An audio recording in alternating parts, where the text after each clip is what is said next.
हमने पिछले दिनों गीता में योग के बारे में पढ़ाई किया है। भक्ति योग के बारे में।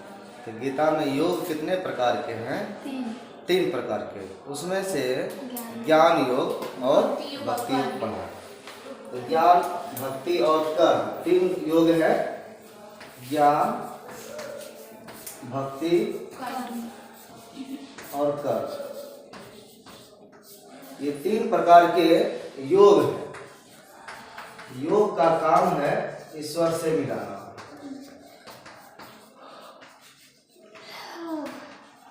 योग का अर्थ ही होता है, क्या अर्थ होता है? जोड़ना। जोड़ना अर्थ है जोड़ना, यानी किसको? ईश्वर से खुद को जोड़ना। आत्मा प्लस परमात्मा, इसको मिला देना है, जोड़ देना है और जोड़ करके एकाकार कर देना, एक कर देना है। तो इसके लिए क्या रास्ते हैं, कौन सा मार्ग है, वो योग का यहाँ पर अर्थ है। यानी योग के बदले हम मार्ग भी बता सकते हैं। तो तीन मार्ग है, एक ज्ञान मार्ग, एक भक्ति मार्ग, एक कर्म मार्ग। ज्ञान मार्ग में हमने पढ़ा कि जब तक हमको वस्तु स्थिति का ज्ञान नहीं होगा, वास्तविक सत्य का ज्ञान नहीं होगा, मुक्ति की प्राप्ति नहीं हो सकती है। तो मोक्ष प्राप्ति के लिए तत्व का ज्ञान होना आवश्यक है। जैसे कि आत्मा क्या है, परमात्मा क्या है, उनका रूप क्या है, इन दोनों में भिन्नता क्या है, समानता क्या है, क्या दोनों एक ही है, नहीं है, ये सब की जानकारी हमने लिया। भक्ति योग में एक सत्ता है जो ईश्वर है और आत्मा जो है उसके अधीन है, उसका एक अंश है, एक सेवक भाव से, और उनकी भक्ति करती है, उनमें विश्वास करता है और उन पर सब कुछ सौंप देता है कि उनकी मर्जी से ही सब कुछ होगा, हमारे चाहने से, हमारे करने से नहीं होता है। इसलिए समर्पण भाव से वो ईश्वर पर हर कुछ अर्पण कर देता है, समर्पित कर देता है। जो भी कुछ किया जाता है वो ईश्वर के आदेश से, ईश्वर के अधीन रह करके उनके लिए ही किया जाता है। तो यहाँ पर भक्त को कोई भी प्रभाव नहीं पड़ता है। लेकिन इन सब बातों के अलावा एक और मार्ग है, वो कर्म। कर्म मार्ग क्या कहता है कि हम बिना कुछ किए रह नहीं सकते। हम तो कुछ न कुछ कर्म करेंगे ही, कुछ न कुछ क्रिया करेंगे ही, जीने के लिए खाते पीते रहेंगे, चलते रहेंगे, ऐश-मौज करते रहेंगे, कई तरह के अच्छाई और बुराई दोनों प्रकार के कर्म करेंगे। इसका प्रभाव किस पर पड़ेगा? वो तो हम पर ही पड़ेगा। इसी को कर्म और कर्मफल का विवेचना करना हो तो आप यही समझिए कि कर्म करते ही रहेंगे और कर्मफल मिलते ही रहेगा, तो मोक्ष कैसे होगा? इस कर्मफल को शून्य करने के लिए भक्ति मार्ग में बताया कि आप जो है इस कर्म को ही जब ईश्वर पर सौंप दीजिएगा तो कर्मफल भी ईश्वर को ही चला जाएगा, आप बच जाइएगा।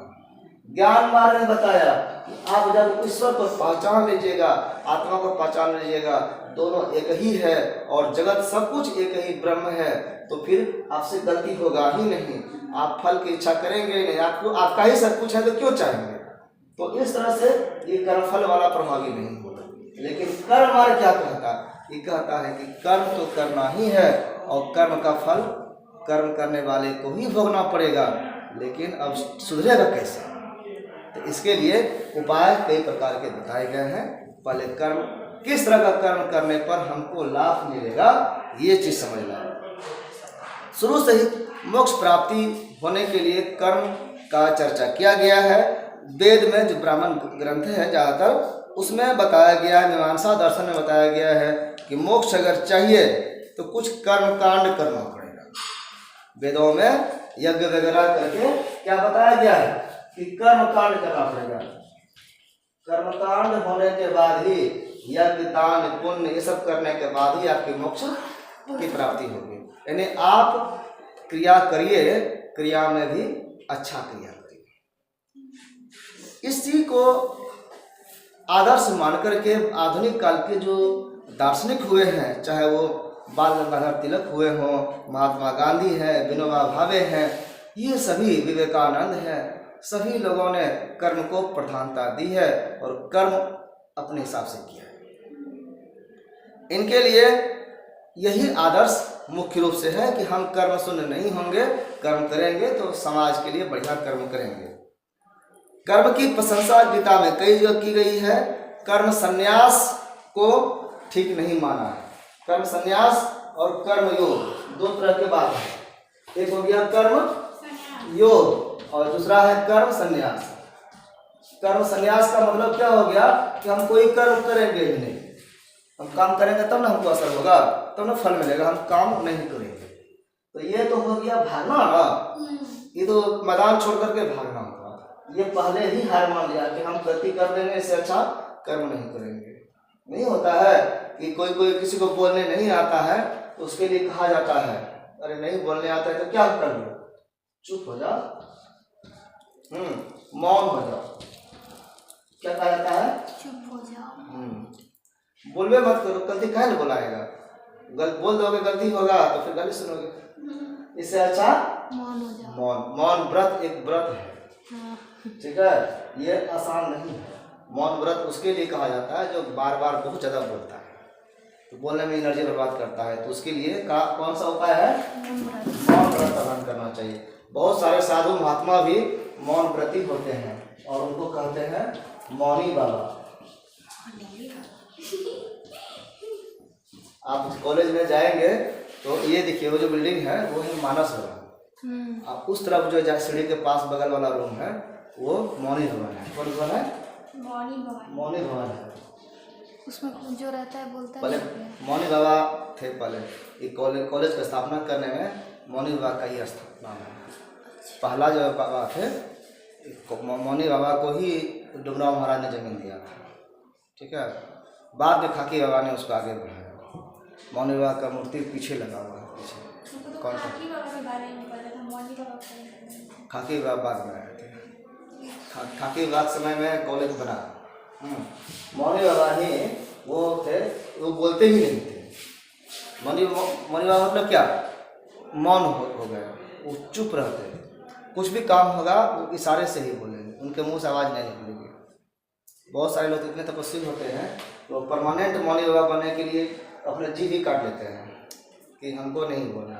बहुत सारे लोग कंट्रोल करके रखते हैं कि हमको बोलना नहीं, इशारे में बात करते हैं। तो सर ये कंट्रोल किए थे कि काट लिए? अब देखे नहीं थे हम। कितना तकलीफ होता है, जीव ही काट लो। गीता में इसकी चर्चा बहुत जगह की गई है और कर्म संन्यास को निकृष्ट माना गया है कि ये सभी नहीं है। कर्म योगी बनना चाहिए। कर्म योगी बनेंगे, कर्म करेंगे और बढ़िया कर्म करके आप लाभ पाएंगे, ये सबसे अच्छा है। गीताकार यानी कृष्ण कहते हैं कि कर्म करना तो मनुष्य की नियति है। मनुष्य को कर्म करना ही है, कर्म से भाग नहीं सकते। जीवन में कोई भी क्षण भर भी बिना कर्म किए नहीं रह सकता है। उसको कर्म करना ही पड़ेगा, चाहे कुछ भी हो।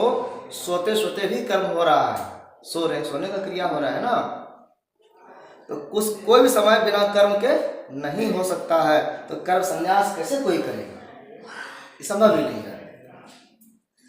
अब है कि कर्म करता है तो कर्म का असर क्या होगा?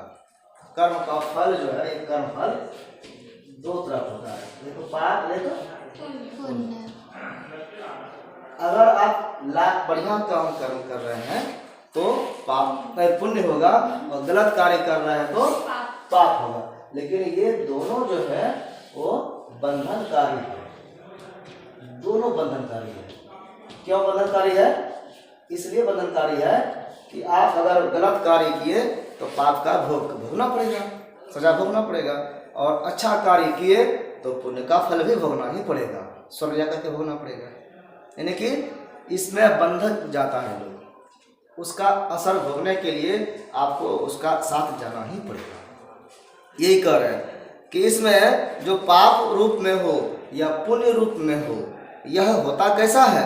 मनुष्य के लिए बंधनकारी होता है।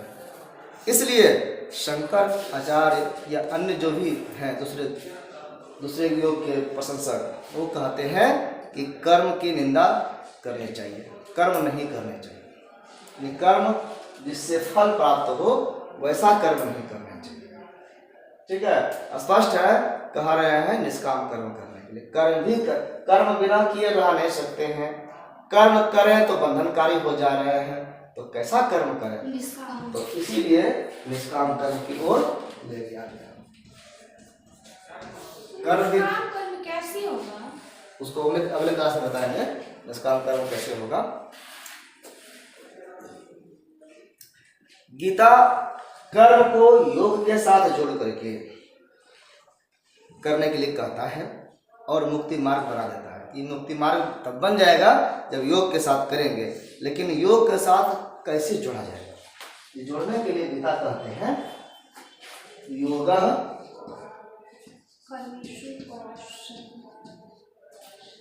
कर्मेषु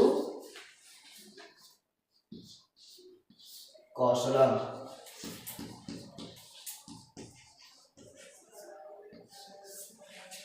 योग कर्मेषु कौशलम, यानी कि योग जो है कर्म को अगर कौशल पूर्वक किया जाए तो कुशलता पूर्वक किया जाए तो वो योग बन जाता है और वो मोक्षदायक होता है। यानी कि हमारे कर्म तभी योग बनते हैं जब वह कुशलता पूर्वक किए जाते हैं, सोच समझकर प्लानिंग करके ढंग से किए जाते हैं। कर्म तो करते ही, लेकिन कर्म को अगर सुचारू रूप से बढ़िया से करते हैं तो वो योग बन जाता है और तब मोक्षदायक होता है।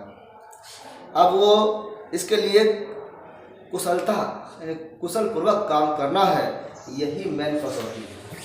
कसौटी मतलब जिस पर ये जो कौशलम है, कुशलता, यही वो पैरामीटर है जिससे कर्म क्या हो जाता है, शून्य हो जाता है। कर्म शून्य हो जाता है और मोक्षदायक हो जाता है। ठीक है, वो योग बन जाता है। उसके लिए क्या कहा गया है, उसके लिए कहा गया है कि ये कुशलता कब होगी, जब किसी भी प्रकार का कोई भी द्वंद्व नहीं रहे। द्वंद्व अगर हुआ तो फिर आपका कर्म खत्म हो जाएगा। फिर वो द्वंद्व का मतलब होता है दो के बीच में इधर उधर करना, इधर उधर सोचना, कभी ये कभी हो, कभी ये कभी हो, निर्णय नहीं लेने के इसके द्वंद्व है। तो द्वंद्वों से परे हो जाना पड़ेगा हमको, पाप और पुण्य से परे होना पड़ेगा कि न पाप न पुण्य, न अच्छा न खराब, ये लाभ हानि, ये सब सोचना ही नहीं है। जो दो किनारा है, दो किनारे वाले रास्ते पर नहीं चलना, उसके बारे में विचार नहीं करना है। जो भी कर्म करें, यानी कि वो भक्ति मार्ग तरह से हो गया कि हम सब कुछ ईश्वर पर समर्पित कर दिए, अच्छा खराब नहीं सोच रहे हैं। उसी तरह का विचार कि द्वंद्व से परे होना है, उससे अलग होना है, द्वंद्व नहीं करना है। और कौन सा कर्म करना है, द्वंद्व से इससे परे हो जाना है। और करना कैसा है, कर्तव्य कर्म। कर्तव्य कर्म जो हमारा है उसको करेंगे, हमारा जो कर्तव्य है उसी को करना, किसी के लिए नहीं ये मेरा अपना है इसके लिए जगह कर दिए, आइए हमारा दुश्मन का भाई भतीजा बेटा है उसके लिए बुरा कर, तो द्वंद्व हो गया ना। फिर इस तरह से भेदभाव रहित होकर के द्वंद्व को भेदभाव से भी जोड़ सकते हैं। इससे परे हो जाना, इससे रहित हो जाना, जो कर्तव्य है हमारा वो कर्म करना। अगर ऐसा करते हैं तो सिर्फ अपना ही ड्यूटी करना। इसका मतलब क्या होगा, कर्तव्य मतलब ड्यूटी होता है। ड्यूटी पूरा अगर अच्छा से करते हैं तो वो कैसा कर्म हो जाता है, योग बन जाता है। इसके लिए वर्णाश्रम धर्म के अनुसार अपने नियत कर्म करना कर्म के लिए आवश्यक बताया गया। तो सबसे पहले एक उदाहरण बताते हैं आपको। एक डॉक्टर है, मान लीजिए एक घर में एक राम को, ठीक है, दो लड़के, ठीक है, एगो श्याम और एगो मोहन, ठीक। ई दोनों में पूरा दुश्मनी, ठीक है, क्या हो गया, दुश्मनी हो गया। अब जो है इसका बेटा जो है, श्याम का बेटा घनश्याम एक पैदा पड़ा हुआ, ठीक है, और इसका बेटी मान लीजिए आपको टी नाम का कोई हो गया, ठीक है, ये बन गई डॉक्टर। ये क्या बन गई, डॉक्टर। ये किसी एक्सीडेंट में दुर्घटनाग्रस्त हो गया, समझ गए बात को? एक तरह से ये चचेरा भाई बहन है कि नहीं है, लेकिन है तो दुश्मन ना, दुश्मन है ना, वाह दुश्मन का बेटा है, दुश्मन बनाया गया है। हाँ। अब ये संजोग से इसी के हॉस्पिटल में भर्ती हो गया, समझ गए, और ऑपरेशन करना है टी को, जी का। अब टी क्या करेगी जी के साथ? ड्यूटी करेगी अपना सर। समझ गए? अब वो चाहे कर्तव्य है वो। तो इसका जो है उसी समय काम खत्म कर दे, एगो सुइया मारेगी खत्म हो जाए, इसका पैर टूटा हुआ है, ऐसा काट देगी फिर कभी ना जुड़ सके, समझ गए ना? ये कर सकती नहीं कर सकती है? हाँ कर सकती है, उसके हाथ में है। लेकिन अगर वो ऐसा भेदभाव से रहित करके करता है, अपने पूर्व से प्रेरित होकर के करता है, द्वंद में रह करके करे कि नहीं करे और काम कर रहा है, गलती हो जाएगा, तब ये ड्यूटी नहीं किया, तब इसको पाप पुण्य का असर हो जाएगा।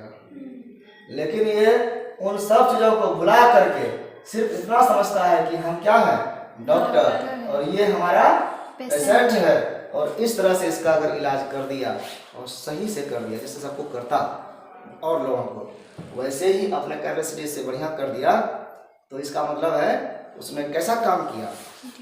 कर्म योग किया। क्या किया?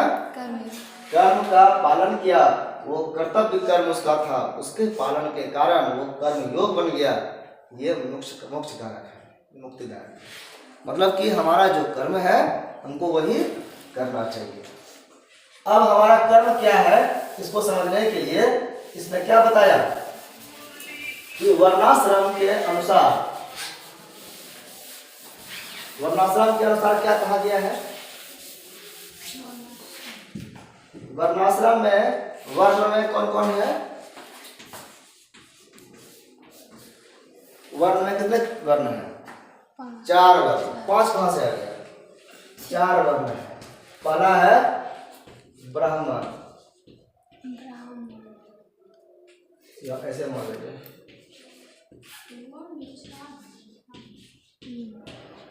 क्षत्रिय,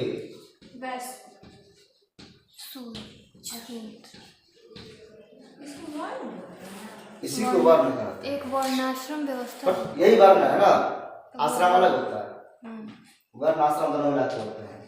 ये जो वर्ण हुआ तो जो ब्राह्मण है ब्राह्मण का कर्तव्य करेगा, जो क्षत्रिय है क्षत्रिय का कर्तव्य करेगा। ब्राह्मण का क्या काम है? ज्ञान विज्ञान का प्रचार प्रसार, ठीक है। क्षत्रिय का काम क्या है? रक्षा। वैश्य का काम क्या है? पालन पोषण।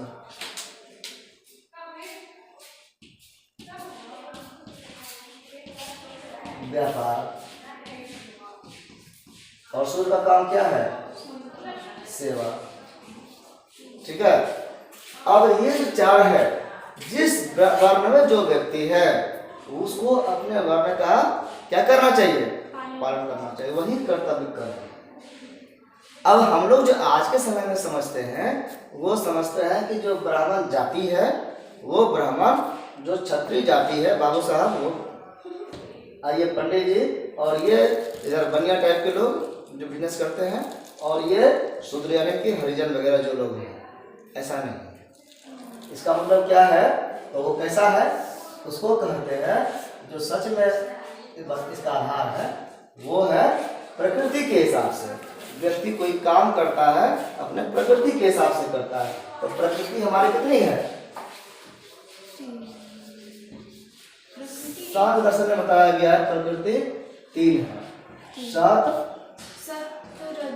रज और तम। तो सत ये प्रकृति है, ये प्रकृति का गुण है, ठीक है। तो सत गुण, रजगुण, तम गुण। वो प्रकृति का ही गुण है। हाँ, तो प्रकृति में कोई गुण थोड़ा है, पुरुष में कोई गुण थोड़ा है, प्रकृति का ही गुण है। तो अगर व्यक्ति में सतगुण प्रधान तीनों रहता है, तीनों है, लेकिन जिसमें जो प्रधान होता है उसकी सत्ता देखी जाती है, उसी को माना जाता है। तो जिसमें सतगुण प्रधान है उसको ब्राह्मण बोलते हैं, जिसमें रजगुण प्रधान है वो क्षत्रिय बोलते हैं। और सत प्लस राज,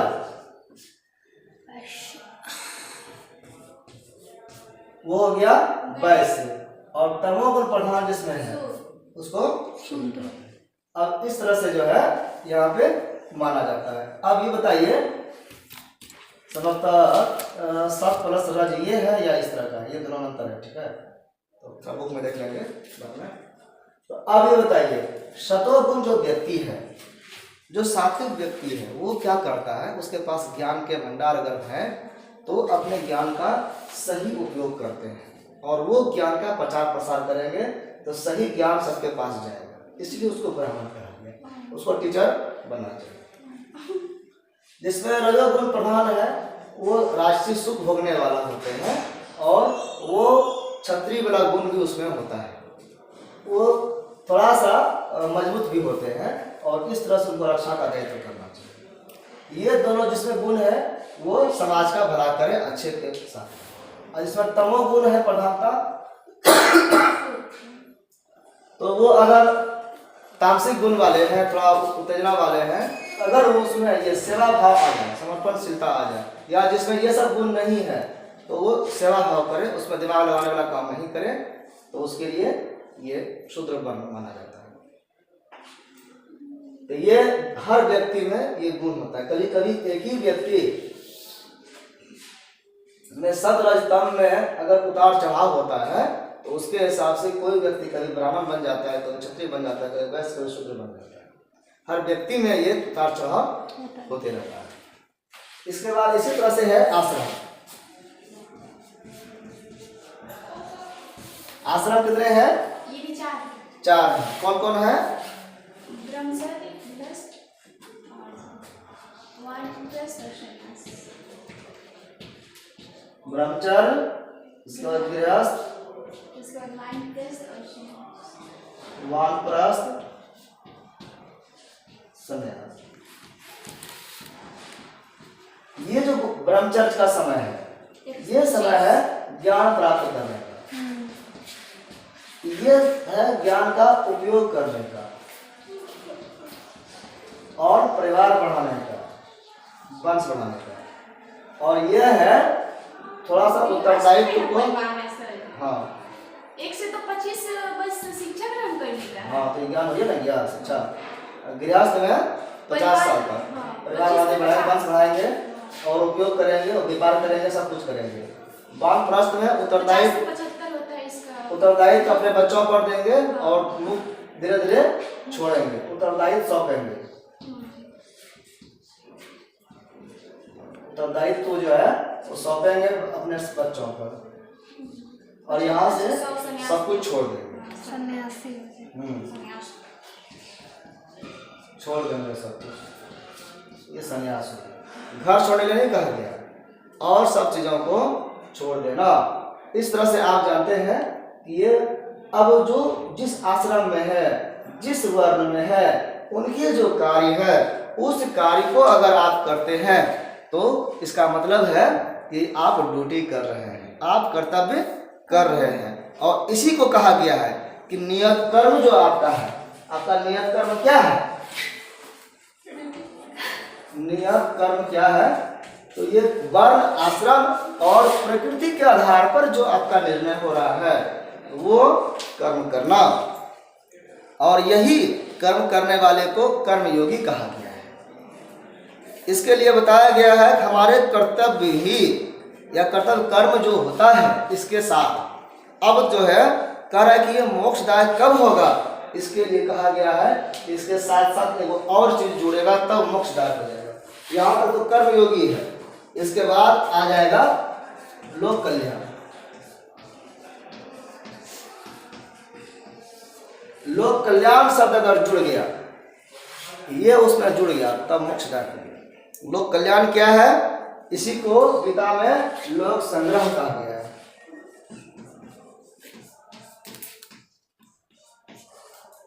लोक संग्रह, लोक कल्याण दोनों एक ही है। तो लोक संग्रह यानी लोगों के कल्याण के लिए। और लोग कौन है? संपूर्ण मानव समाज, हर व्यक्ति। अगर इसके लिए आप कार्य कर रहे हैं, यज्ञ भाव से कर रहे हैं, प्रकृति की सुरक्षा के लिए, समाज की सुरक्षा के लिए, तो वो लोक संग्रह का कार्य है। उसमें लोक संग्रह के कार्य में क्या होता है कि हम अपने लिए कुछ भी नहीं करते, दूसरों के लिए। किसके लिए करते हैं? समाज के लिए करते हैं। और ऐसा कार्य और इन सबसे जुड़ा करके जब प्रेरित होकर कार्य होता है तो वो सभी कार्य कैसा हो जाता है? मोक्षदायक हो जाता है। यहाँ तक वर्ण आश्रम प्रकृति को ध्यान रखते हुए नियत कर्म अगर करते हैं तो ये कर्मयोगी का पहचान है। और कर्मयोगी अपने लिए भी हो सकता है, परिवार के लिए भी हो सकता है, लेकिन जब वो वानप्रस्थ और संन्यास आश्रम में चला गया और वो लोक संग्रह का कार्य करने लगा तो वो क्या हो गया? मोक्षदायक। तो संन्यास आश्रम में कहा गया है कि लोक संग्रह का विशेष ख्याल करना। ऐसे व्यक्ति कभी भी ये चीज को कर सकता है, अब उसका अपनी इच्छा है और कर्म करेगा व्यक्ति तो फल व्यक्ति को ही मिलेगा। अब फल अगर लोक संग्रह के लिए कर रहा है, समाज के लिए, तो फल समाज को मिलेगा, हमको नहीं मिलेगा। समाज के लिए कर रहा है। जब हम स्वार्थ के लिए करते हैं, ठीक है, तो हमको मिलता है, प्रार्थ के लिए करते हैं तो दूसरे को मिलता है। इसीलिए स्वार्थ और पर अर्थ के लिए, स्व अर्थ के लिए, अपने लाभ के लिए, दूसरों के लाभ के लिए, इसी प्रार्थ को यहाँ पर परमार्थ भी कहते हैं, ठीक है, परम अर्थ के लिए, बहुत बड़े उद्देश्य के लिए। और लोक संग्रह गीता में कहा गया, इसी को लोक कल्याण भी कहते हैं। तो गीता में हम लोगों ने आज देखा कि कर्म योग क्या है। कर्म करना तो आवश्यक है ही, और बिना कर्म किए रह ही नहीं सकते हैं। तो कर्म करें हम कैसे? तो अपना कर्तव्य कर्म को करते हुए लोक संग्रह का अगर ध्यान रखा जाए तो वो मोक्षदायक हो जाएगा। अभी 3 हम लोगों ने देखा, इसके बाद अगले क्लास में देखेंगे इस तीनों में सामंजस्य बनाने के लिए निष्काम कर्म कैसा होता है, वो कैसे किया जाता है, उसका कैसा असर होता है, ठीक है।